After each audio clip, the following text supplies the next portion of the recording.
Have you ever wondered how multiple threads can print numbers in order without stepping on each other? In this video, I'll show you how to print numbers from 1 to n using m threads. And you will learn a powerful synchronization technique that works like magic.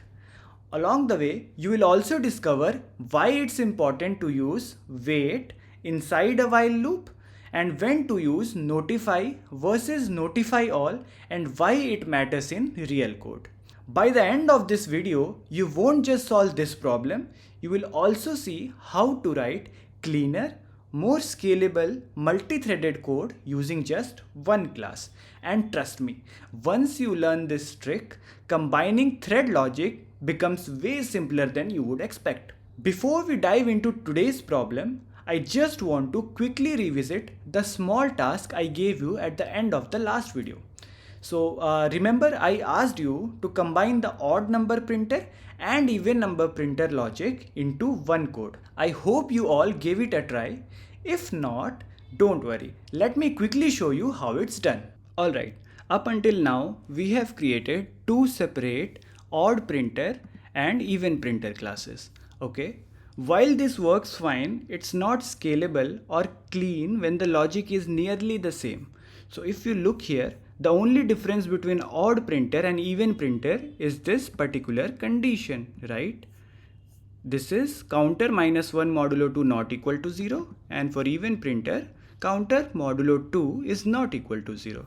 Okay. So now let's talk about how we can combine these two into one class and make the code more elegant. Let's get on our whiteboard and see how we can do this.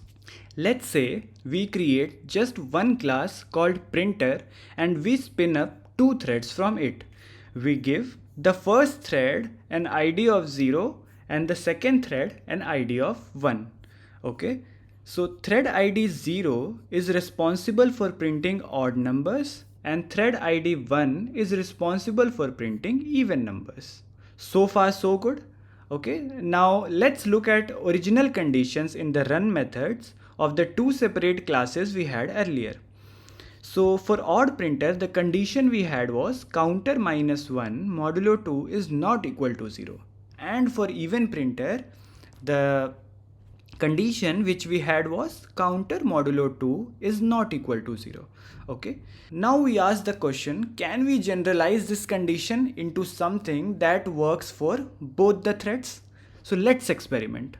Let's experiment with this particular formula, counter -1 modulo 2. For odd numbers, if I apply this formula, so when counter is equal to 1, 1 minus 1 modulo 2 is equal to 0. And what is this 0? This 0 is thread ID of odd number printer. Okay. For even counter, if I apply this formula 2 minus 1 modulo 2, what it gives? It gives 1, which matches the thread ID 1, and this 1 is responsible, thread ID 1 is responsible for printing even numbers. Okay.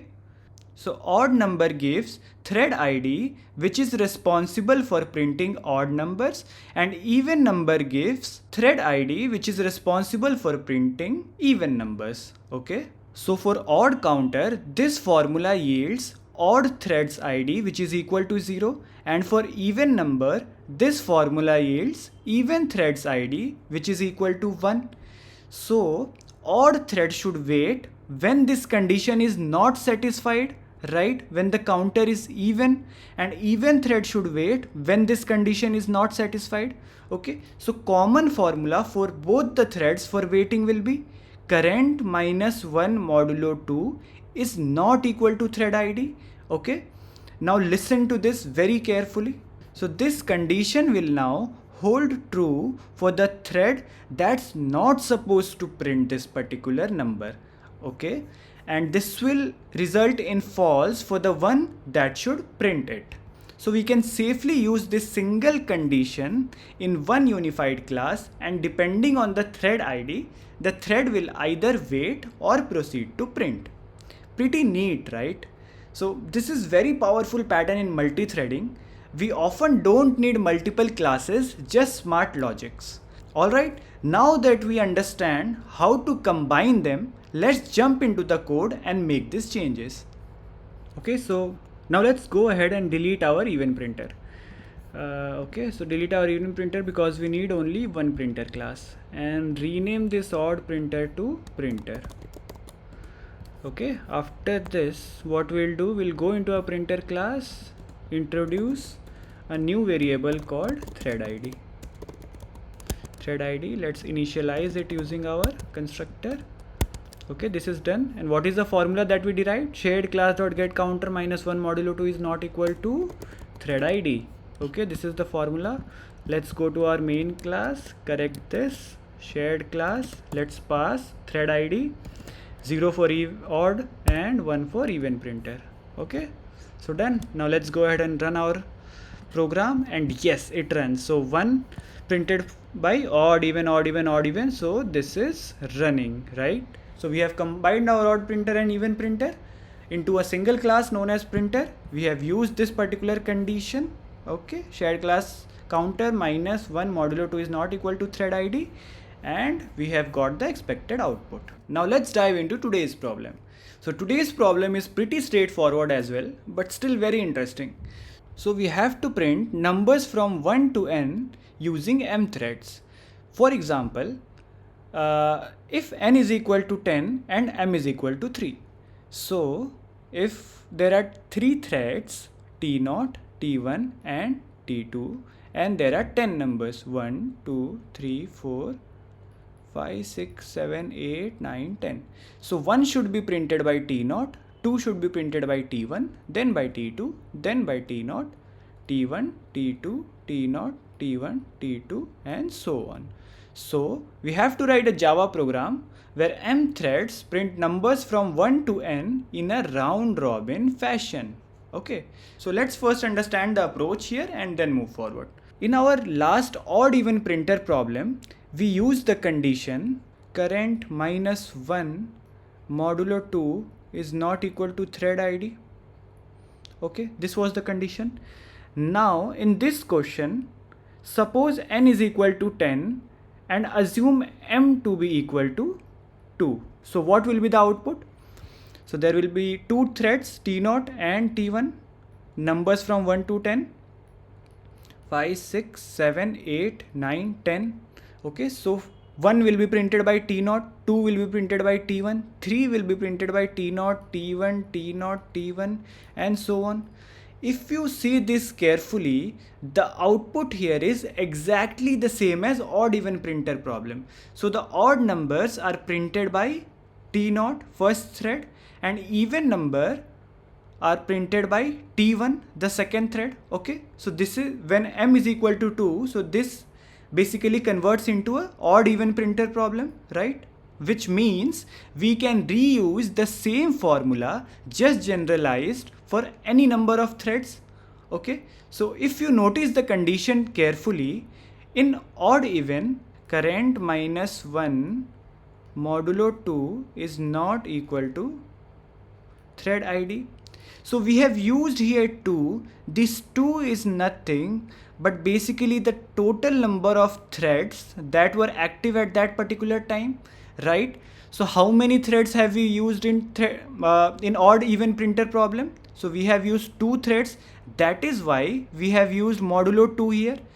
So this is nothing but basically total number of threads, and total number of threads is denoted by what?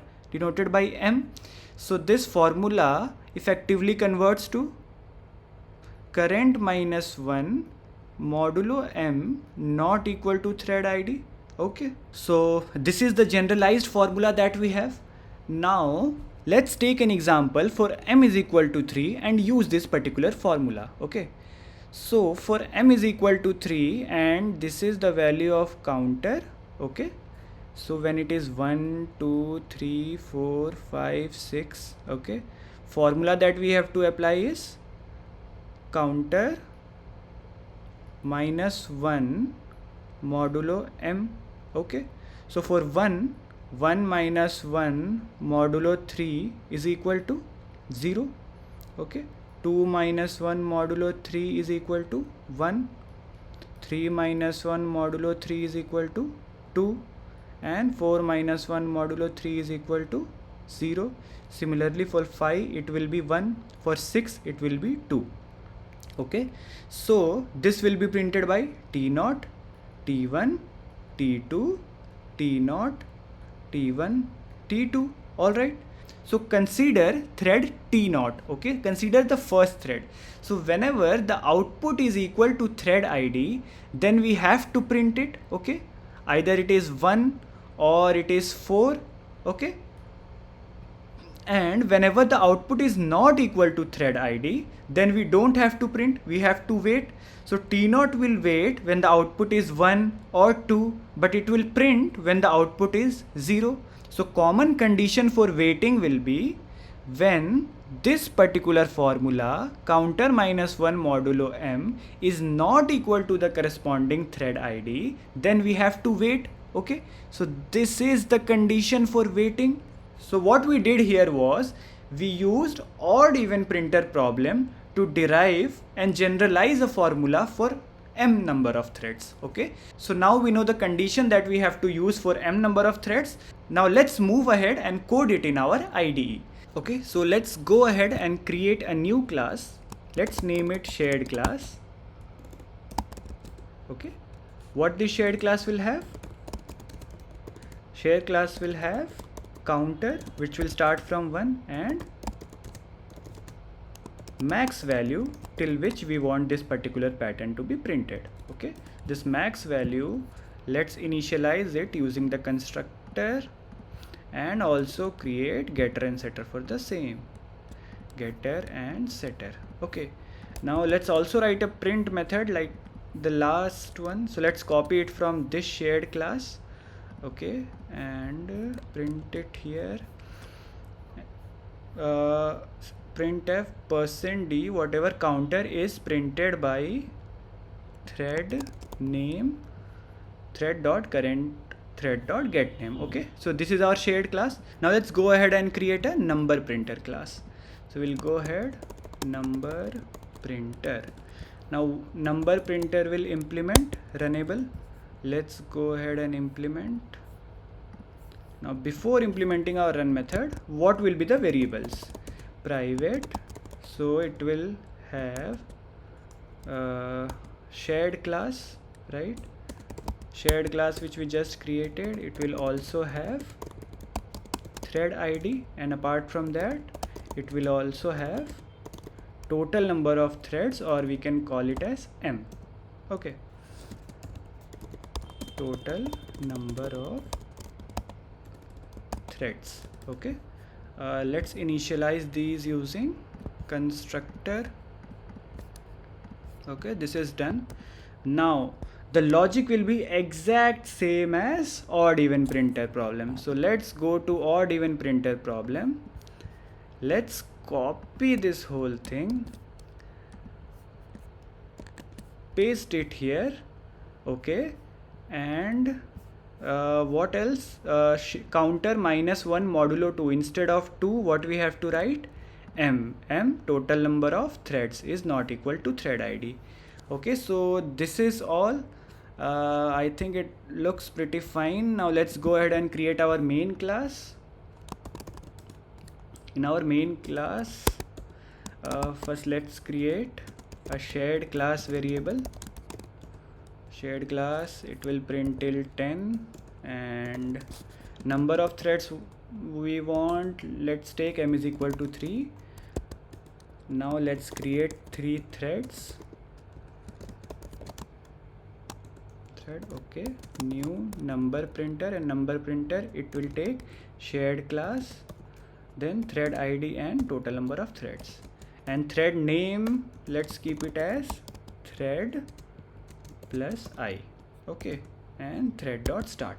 Okay, so we have written our number printer class, our shared class, and our main class. Okay, now let's go ahead and run it.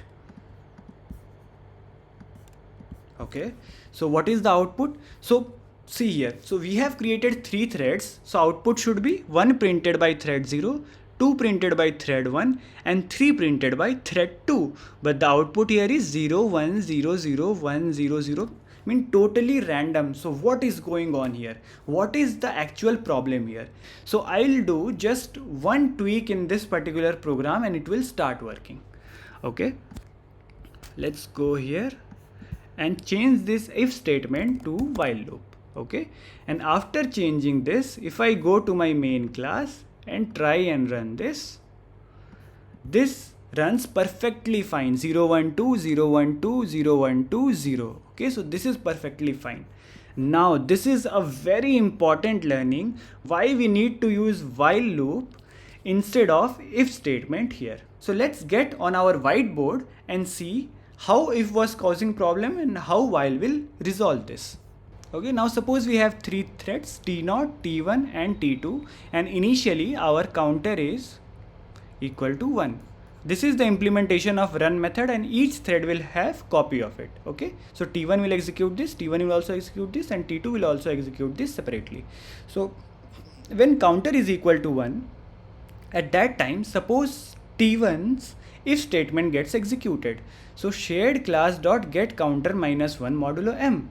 1 minus 1 modulo 3, what is the value, is equal to 0, not equal to thread ID of T1 which is equal to 1. So T1 will go into waiting state.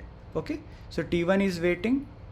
Similarly, when counter is 1, if T2 checks this, so for T2 also this condition will evaluate to true and T2 will also go in waiting state. So T2 is also waiting, right? But when evaluated for T0, shared class dot get counter which is equal to 1 minus 1 modulo 3 which is 0 modulo 3 is equal to 0. This 0 is actually equal to thread ID. What is the thread ID? 0. Okay, so this is equal. So this condition is evaluated to false. So what T0 will do? T0 will go ahead and print this particular counter. So 1 is printed by T0, right? So after printing 1, what will T0 do? T0 will increment the counter from 1 to 2 and it will call notifyAll. Now as soon as notifyAll is called, all the waiting threads go into running state, right? So from waiting, it will go into running state. So T1 will come here.